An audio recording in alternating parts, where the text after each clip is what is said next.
hari ini dimana menjadi malam pertama gue bikin dan upload video setelah sebulan lebih gue gak bikin video cuy.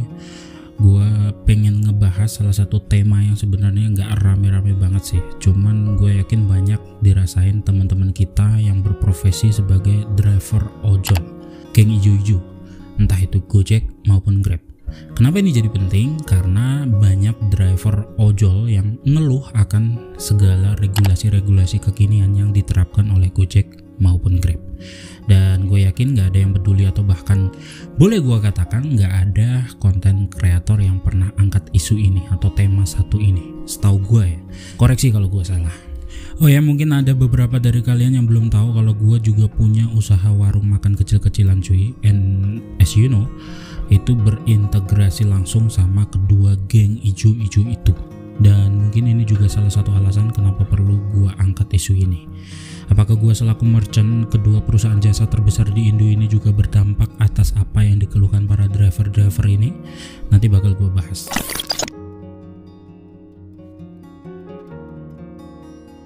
Gojek didirikan oleh orang Indonesia asli bernama Nadiem Makarim di Jakarta. Idenya bermula di tahun 2009 karena dia user langsung ojek pangkalan cuy. Setiap harinya karena dia salah seorang co-founder dan managing director dari Zalora dan chief innovation officer dari Kartuku yang mengharuskan dia mobile tiap hari ke kantor, jadi dia menggunakan ojek. Gojek sendiri resmi berdiri tanggal 5 Oktober 2010 dengan jumlah 20 driver dan mengandalkan sistem call center untuk mengaksesnya. Sampai di mana perusahaan ini mendapatkan beragam suntikan dana investasi cuy. Salah satunya dari Google dan Astra International dengan nilai jutaan dolar yang menjadikan Gojek jadi unicorn pertama di Indonesia dengan valuasi lebih dari 1 miliar US dollar. Dan berhasil ekspansi ke luar negeri ke Thailand contohnya, Vietnam, Singapura, dan Filipina. Kalau kesuksesan Grab sendiri gak bisa dipisahkan oleh pendirinya yang bernama Anthony Tan, seorang pebisnis sukses dari negeri jiran Malaysia dan merupakan salah satu orang terkaya di Malaysia. Tapi yang gak heran karena bapak ibunya Anthony ini juga pebisnis ulung di negaranya sana, di Malaysia. Sama-sama lulusan Harvard University dengan Nadiem, tapi gue nggak tahu mereka berdua seangkatan atau gimana atau sekelas atau gimana, gue nggak tahu. Yang jelas dua lulusan Harvard ini berhasil jadi triliuner karena mendirikan perusahaan jasa transportasi terbesar se-Asia Tenggara cuy. Grab sendiri bermarkas di Singapura.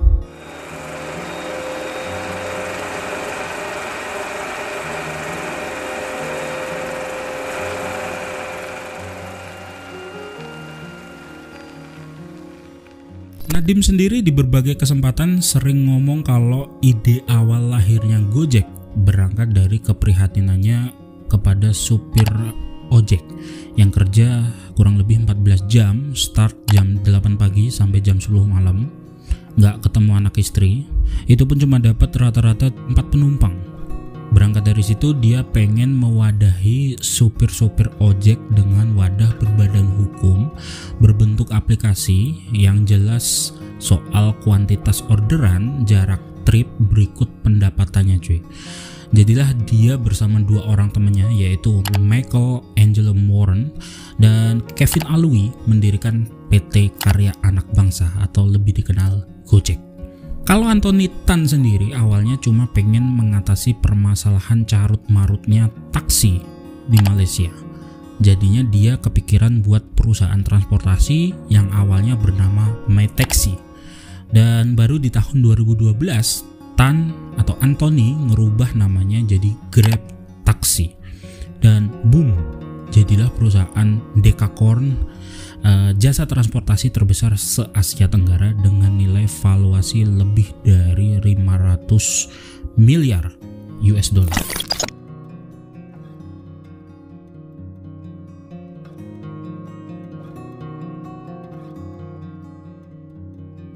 Kehadiran Gojek dan Grab bagaikan oase di tengah buruknya sistem transportasi publik cuy.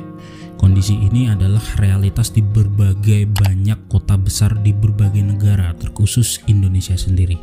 Harapan tersedianya angkutan publik yang aman, nyaman, dan memadai adalah impian yang gagal direalisasikan oleh pemerintah. Untuk itu, Gojek dan Grab telah menjawabnya dengan kemudahan, kejelasan, dan keramah tamahan mungkin ya, berbentuk aplikasi ini. Sebagian bahkan menambahkannya dengan label keamanan dan kenyamanan, tapi bukan berarti nggak ada masalah.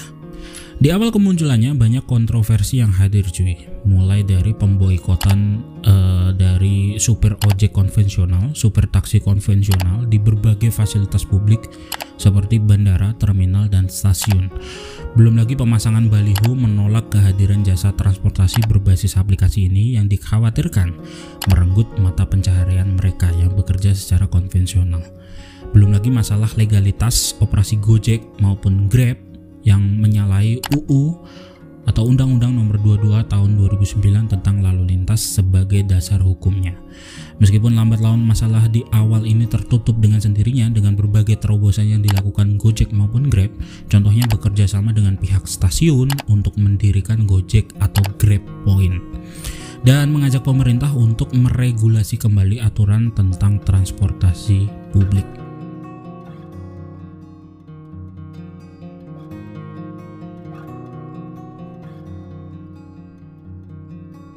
Seperti perusahaan pada umumnya, selalu ada permasalahan-permasalahan internal yang muncul cuy. Ada banyak permasalahan dari awal kemunculan dua perusahaan yang melibatkan 3 aspek, yaitu Gojek atau Grab sendiri sebagai penyedia platform, driver ojol sebagai mitra, dan masyarakat sebagai user dan sekaligus customer.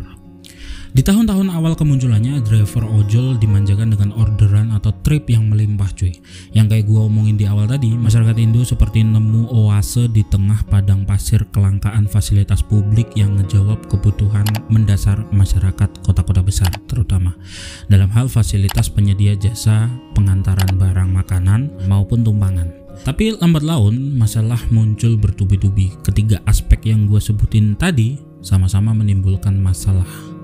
Dari pihak driver banyak melakukan kecurangan agar senantiasa mendapatkan orderan, salah satunya menggunakan semacam aplikasi penitikan lokasi atau lebih populer dengan sebutan aplikasi tuyul. Apa itu? Di awal gue buka resto, gue heran kenapa driver yang lokasinya berpuluh-puluh kilo dari lokasi resto gue bisa dapat orderan resto gue, sedangkan yang di sekitar resto gue dalam jarak ratusan meter nggak pernah dapat. Padahal keduanya entah Gojek maupun Grab selalu mengedepankan driver di sekitar sumber orderan. Kenapa bisa gitu? Ya karena aplikasi berbayar tuyul ini nggak peduli lo lagi di mana, tapi seakan unit motor lo lagi ada di sekitar resto teramai di kota lo. Siapa yang dirugiin sama model driver kayak gini? Ya driver yang seharian nongkrong atau ngetime di sekitar resto. Belum lagi driver maling yang suruh antar barang tapi barangnya dibawa pergi, dibawa kabur, gak diserahin ke customer, contohnya HP atau barang berharga yang lain.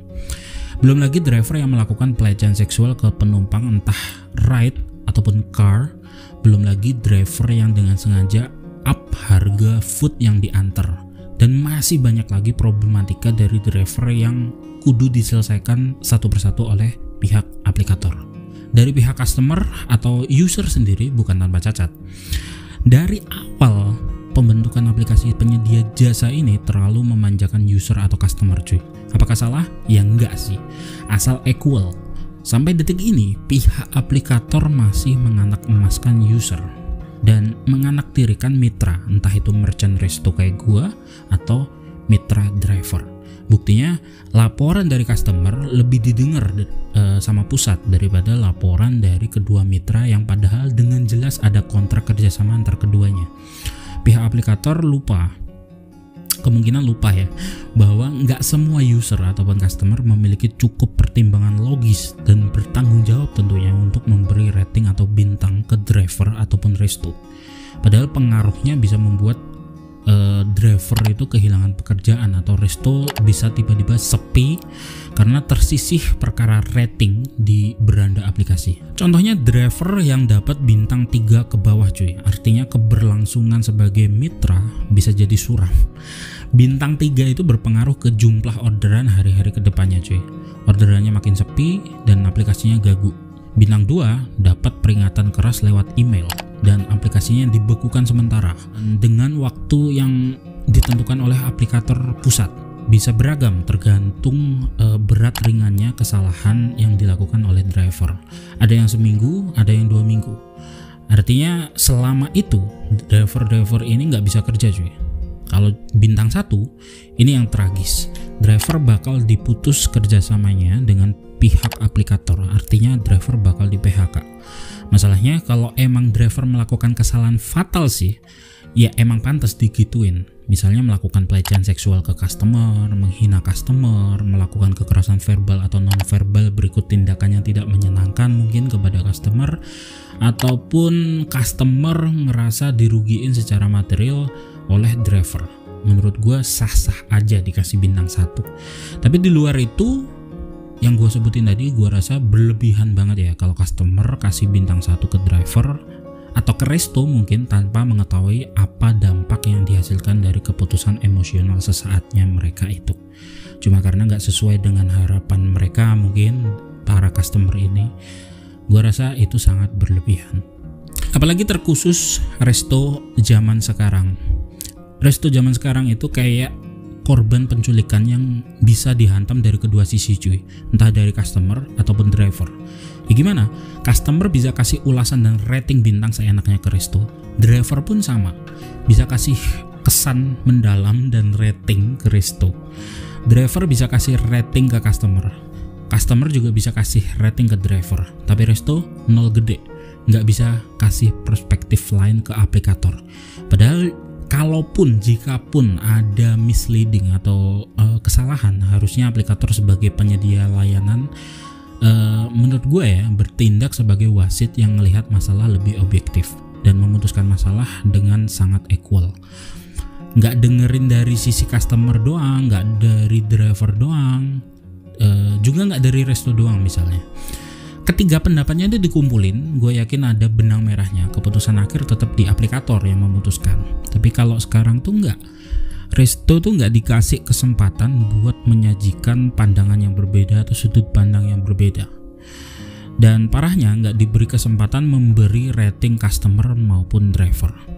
Ulasan komentar di aplikasi aja baru beberapa bulan ini diberi fiturnya dari aplikasi kepada resto untuk membalas ulasan dari customer. Sebelumnya juga nggak bisa cuy. Jadi kalaupun ada yang bilang neko-neko ke kita, ke resto lewat ulasan di aplikasi, resto nggak bisa kasih sudut pandang yang lain. Padahal nggak selalu resto itu yang bersalah. Banyak juga kok customer yang ngaco kasih ulasan dan rating tanpa mikir efek domino dari tindakan nggak bertanggung jawabnya mereka. Tapi dalam hal ini gua bolehlah berbesar kepala, bersombong diri, karena sebelum fitur balas komentar dari pihak resto ini diberikan dari pihak aplikator, gue pernah protes dan nge-tag langsung kedua geng ijo-ijo ini, si Gojek maupun Grab di Twitter. Gak lama, selang 2 hari setelah gue protes, fitur ini langsung ada. Entah karena gue atau bukan, tapi buktinya gak lama setelah gue senggol di Twitter baru ada kejelasan. Dari pihak platform sendiri semakin menunjukkan jati dirinya yang ternyata hanya sebagai sistem robot pedagang yang mencari keuntungan semata tanpa memikirkan kesejahteraan dan kelangsungan hidup mitra-mitranya cuy.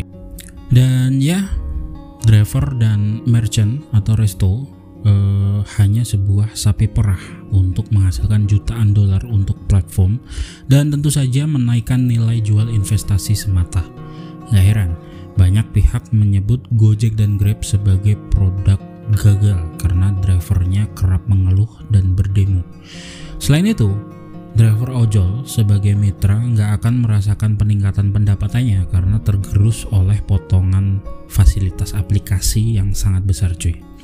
Lihat aja sekarang, begitu banyak potongan, padahal aplikator sendiri dalam satu kali orderan bisa dapat persentase pendapatan dari berbagai sumber. Kalau orderan food atau makanan contohnya, aplikator dapat 20% dari merchant atau resto. yang bekerja sama. 20% dari mitra driver, belum dari berbagai biaya-biaya tambahan yang harus dikeluarkan oleh pihak customer yang katanya untuk kemajuan pelayanan. Ada biaya bungkus untuk resto tertentu, biaya jasa aplikasi yang beragam tergantung restonya, bahkan ada biaya tunggu untuk resto yang terkenal ramai orderan di kota-kota tertentu. Tapi lucunya, yang nunggu driver, tapi duit tunggunya masuk ke aplikator. Jadi untuk customer yang awam tentang ini, jangan kaget kalau harga makanan di aplikasi itu lebih mahal dari harga aslinya. Karena apa? Ya karena pihak resto seperti gua ini harus menyediakan duit yang nantinya dipotong otomatis oleh aplikator. Jadi satu-satunya cara yang dilakukan oleh resto ya markup harga di aplikasi. Di awal pembentukan kedua aplikasi terbesar se-Asia Tenggara ini, kedua pendiri memiliki visi misi untuk mengentaskan kemiskinan dan menyediakan lapangan pekerjaan selebar-lebarnya, seluas-luasnya untuk masyarakat yang ingin menambah pendapatan ataupun yang belum memiliki pendapatan sekalipun. Tapi semakin kesini, kehadiran kedua geng ijo-ijo ini bagai pisau bermata dua, cuy. Di satu sisi, penambahan personil driver bisa membuat pemerataan orderan tak terhindarkan. Jadinya driver yang sebelumnya dapat misalnya 15-20 orderan di tiap harinya bisa aja berkurang seiring dengan bertambahnya driver tiap tahun. Dan aplikator di sini sebenarnya harusnya tegas ya dan teliti tentang alasan perihal penambahan personil driver. Kasian dong yang udah lama-lama, apalagi driver angkatan awal yang udah lama ngebit dan menggantungkan hidup mereka dan mata pencaharian mereka lewat kedua aplikasi ini, ya kan.